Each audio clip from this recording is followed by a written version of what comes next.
in order for your brain to actually benefit from self-reflection, it's really good to start priming the brain for self-reflection in order to tap into your subconscious mind and bring out things that you have not understood about yourself into the actual front of your mind. I do this through the Core Why tool, and we're going to go over that right now. Yes, this is the free tool. This is the first step of the of the entire process of the mind analysis, and it's because you're priming the actual brain. Sorry, I'm just reading comments here. Yeah, no, priming the brain is something that a lot of people don't do. I'm glad you said that. Because what the hell does it mean, right? Like, what do you mean priming the brain? I mean, if you think about stretching, right? What do you do before you start to do a heavy workout? You make sure all your muscles are nice and loose, you get the blood flowing, you start to do jumping jacks, you do dynamic stretching, and you start to get it ready to actually do work so you don't get injured, or so that you create a better probability of making effective, workout routines or whatever, you know what I'm trying to say. It's the same thing with the brain. When you tell someone self-reflect, it's pretty damn hard. You can't just turn that on. You need to have some type of priming beforehand. So this is what this tool does. And the reason why you need to, what I start off with helping most of my clients is they need to understand why it's important. You need to understand why self-reflection is important, and understanding your core why and what that means and why that's important. So understanding your core why is really getting down deep into how you define success and why you define success. So write that down. Why do you define success? That's understanding your core why. Once you start to dive into this, you're going to understand a lot of your actions, and you're going to understand what you should and shouldn't do in order to move the needle towards your actual definition of success. Some of you will actually change your definition of success entirely. It helps you become more authentic and more aware of your life, and be content with the way you have been going about your life.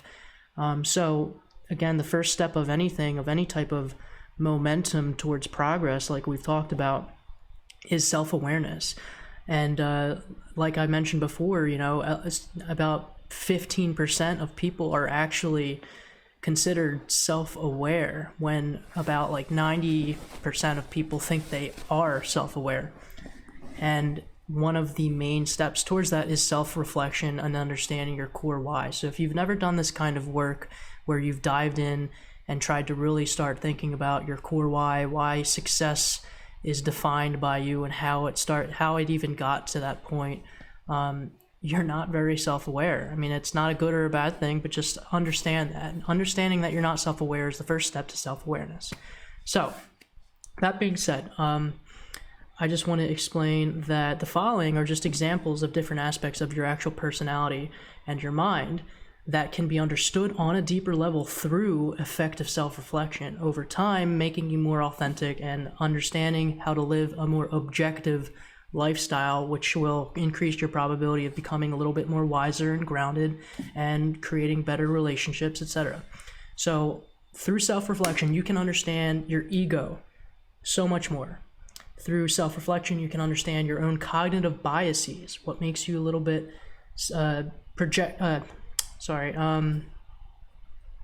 prejudice. Sometimes we're all a little bit prejudiced in some degree. So when you understand your cognitive biases and why you might jump to a conclusion or a judgment on somebody else, you should know about that. It's going to help you live a much better life. Understanding your interpretation of your subjective reality. So how do you interpret things that are going on in your life? That's going to be a product of self-reflection. Understanding how you identify with yourself. Do you identify yourself as the hero or the enemy, as the victim or the perpetrator? How do you really see yourself, and how do you narrate your own story? Understanding your triggers. What actually creates that fight, flight, or freeze response in your central nervous system and triggers those thoughts, those negative thoughts to happen? Do you know all of your triggers, or do you just know a couple? And do you know why they're there, and why they're there to help you, and where they came from? That will come through advanced self-reflection. Understanding your pain. What do you actually feel today that you can't let go of? What still affects you to this day, and why does it still affect you? Why is it still there? When you understand your pain, you can understand some of your actions that you do, and the way you think, and who you allow to come close to you, and who you push away, and the different types of risks you take in life, and why you get angry, why you get happy, etc. I mean, knowing your pain, and like we discussed before, is a great way to avoid being manipulated. On top of understanding yourself more and being more self-reflective and self-aware. Through effective self-reflection, you'll understand your values. Why do you even value things? We all have a hierarchy of values, which influences our decisions. So if you think that, say drugs are really, really important, and you pay all your money towards getting that high, that's a value of yours. You value that high above everything else, and that's one of the problems with addiction, is people get their hierarchy of values mixed up, and they place those things on the top of the podium. So analyzing your values and making a nice pyramid of what's the most important thing in your life and why, and going to the very bottom. It's a good analysis practice to do to become more self-reflective. Understanding your culture. How has your culture influenced everything about your life, and how you think, and how you perceive others, and what kind of judgments you have on others? Your culture and your values go hand in hand. Understanding your fears. Obviously, it ties in everything else. Understanding your dreams. Why do you want what you want? Why do you feel like you can't be happy without something of this hypothetical future? Understanding your attachments. A lot of people are attached to hypothetical futures and dreams, but they don't understand why. And this is something that a lot of entrepreneurs suffer from. They're trying to be something, and they're trying to obtain something, and they feel as though once they get it, they're going to be happy. That's an attachment, and that is something to explore with a lot of self-reflection practices. Understanding your habits. That's something that is very important. Most of us don't realize that we are largely influenced by what we do every day. Just habits, which are not things that we think about, they're automatic.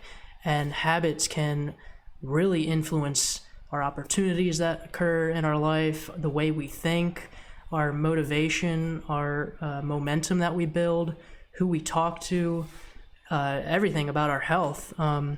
Habits are such a key, and you'll hear a lot of life coaches and therapists and people in the mental health industry talk about the importance of building good habits. So understanding your authentic self, that brings us down to the last kind of benefit. It's not the only last benefit, but the most important one that I try to push the most is understanding who your authentic self is. If you don't know who your authentic self is, if you don't even have a clue, that means that you are very, very, you have a far way to go to become more self-aware, and that's okay. A lot of people will go their entire lives without ever becoming self-aware. So hopefully we can change that here by helping you become a little bit more authentic and aware of your authenticity. So, that being said, if you look on your worksheet for the Core Why tool, you'll see the actual what is this? How many things are here? 1, 2, 3, 4 categories of the diagram that will help you become a little bit more self-reflective. This is just the first step. This is a real primer of the priming, to be honest. It's a good way to just start thinking about, what do you do that brings you life satisfaction? That's at the top. What you do that brings change and growth. What do you do that actually ensures a bright future for yourself? What do you do that strengthens your interpersonal relationships? What do you do that creates a sense of freedom? What do you do that creates self-actualization, which we'll talk about later in a different lesson? What do you do that creates life meaning, value, and purpose? And what do you do to remain and stay authentic? So this is I like to use this as a first kind of exercise to almost reveal how much you don't know, because these are very difficult questions to kind of answer at first if you don't do the self-reflection work. So I think it's good to start out with this first and then go through the exercise and understand how little you might have known about yourself. So that was the first step. That's what you'll see on that first worksheet. Okay. So on the second sheet, you're going to see childhood years, 3 to 12.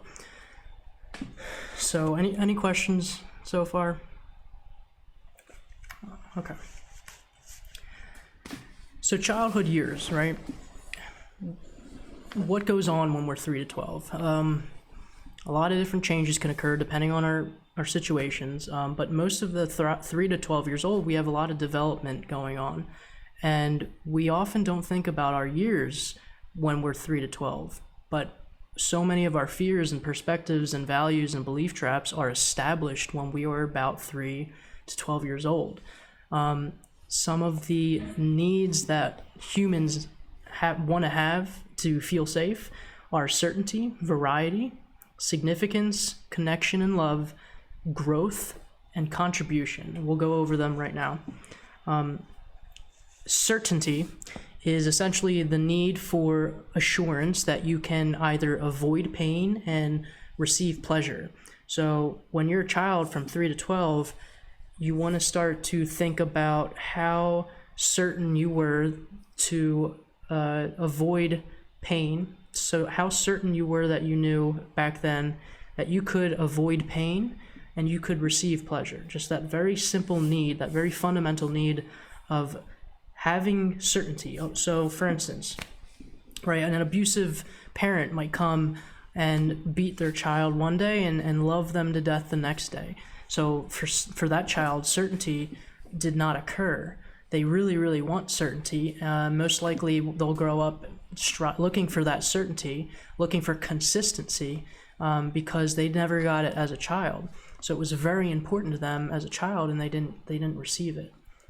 So this is a number one kind of way to start self-reflecting on what you had as a child, what you valued as a child. So if you look at this worksheet, we're really going to dive into what was the most important to you as a child, and you're supposed to rank them 1 to 6. So that's certainty. Variety is number 2. This is the need for the unknown, for change, for new stimulus to occur. This can come in the form of finding new friends, doing new sports, having more things to do in your house. How much variety was in your life as a child, and how important was it for you?